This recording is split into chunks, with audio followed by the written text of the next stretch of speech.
They tried to break my hands, but my gift was stronger than their hatred. 12-year-old Becky had hands blessed with an extraordinary gift.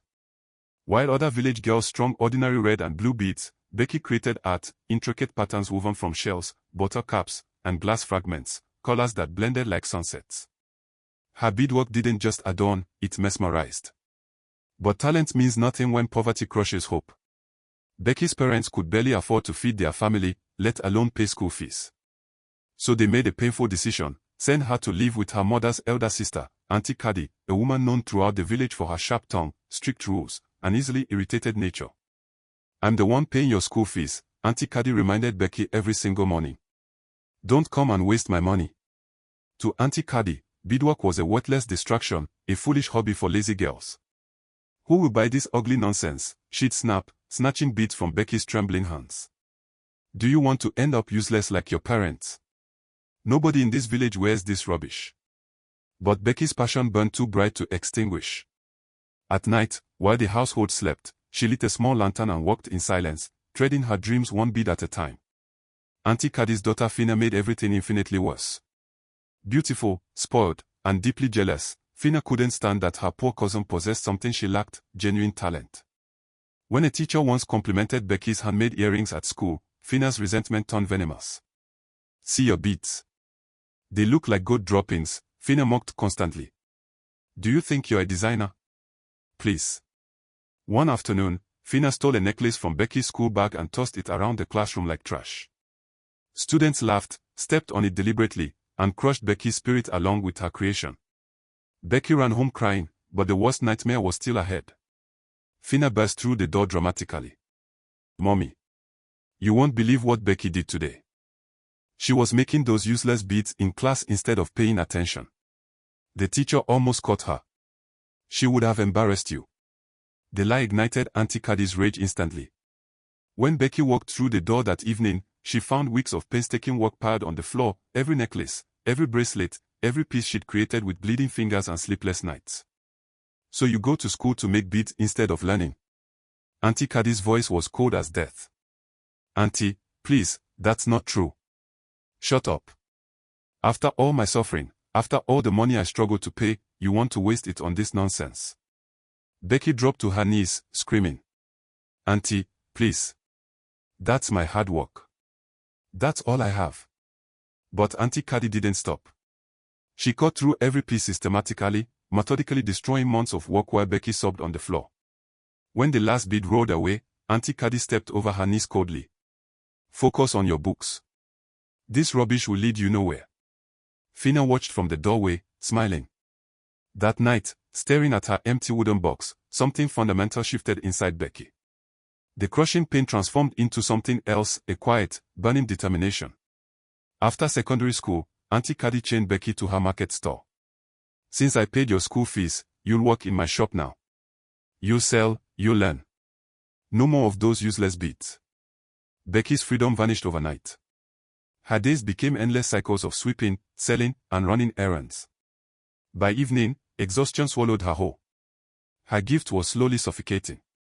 But true passion refuses to die. Some nights, Becky lay awake imagining designs, colors, and patterns that danced in her mind like fireflies. She dared not create anything in the house. Fina's eyes were too sharp, Auntie Caddy's ears too alert. Then Becky found salvation in an unexpected place.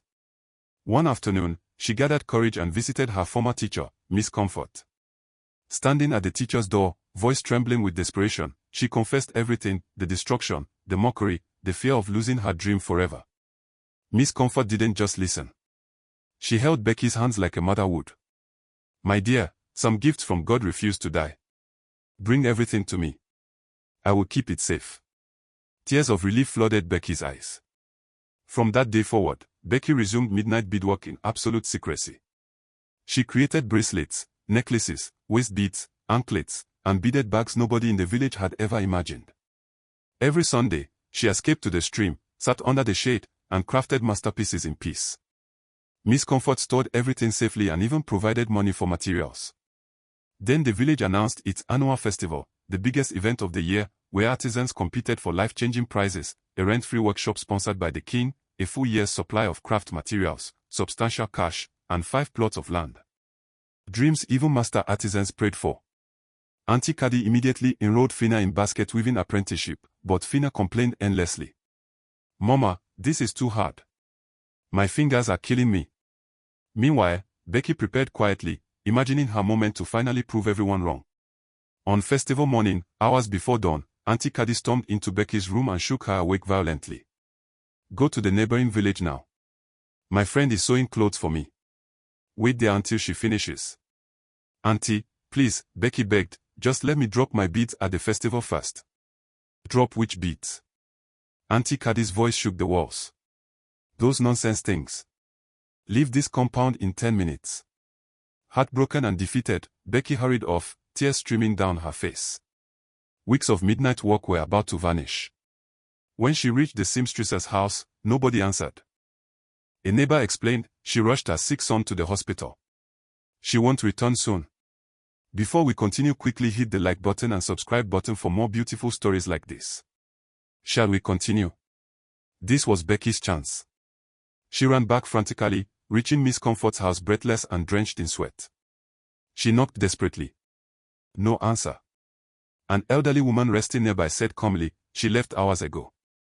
Dressed like someone who won't return soon." Becky's vision blurred. The festival had already begun, and her entire future was slipping away. She sprinted to the village square and stopped cold.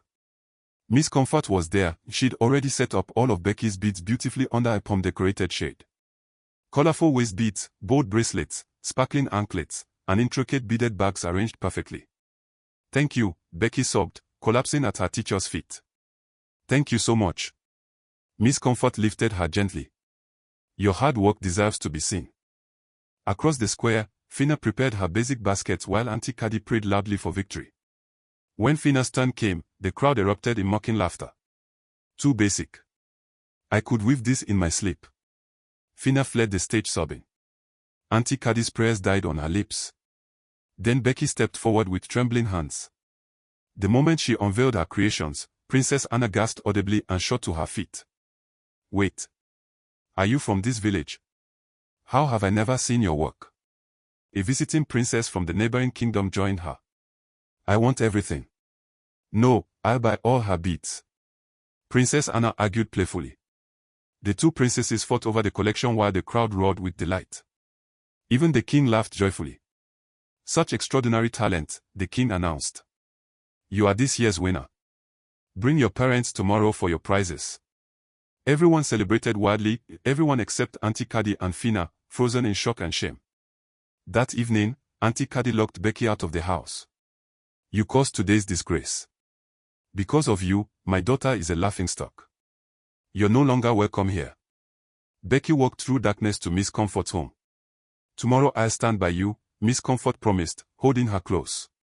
"If your aunt won't, I will." At the palace ceremony, when the king requested Becky's guardians, Miss Comfort stepped forward courageously and revealed everything: the cruelty, the destroyed beadwork, the mockery, the night Becky was thrown out. The queen rose, fury blazing in her eyes. "Guards! Bring Caddy and Fina immediately." Facing the trembling pair, the queen's voice echoed through the courtyard. "You tried to bury her gift. For your wickedness, you will sweep Becky's shop, the palace compound, and the market daily for 1 full year. Let this be a warning: if anything like this happens again, punishment will be worse." The villagers cheered. Justice had finally been served. Becky opened her own beadwork workshop, training young girls and giving them skills and jobs. She created pieces for royalty, villagers, and city dwellers. Her designs traveled farther than she ever imagined. Miss Comfort became her business partner. Becky built her parents a beautiful home, ensuring they never lacked again. The talent her aunt tried to destroy became the gift that lifted an entire community. And that is how Becky's story transformed from mockery into legacy.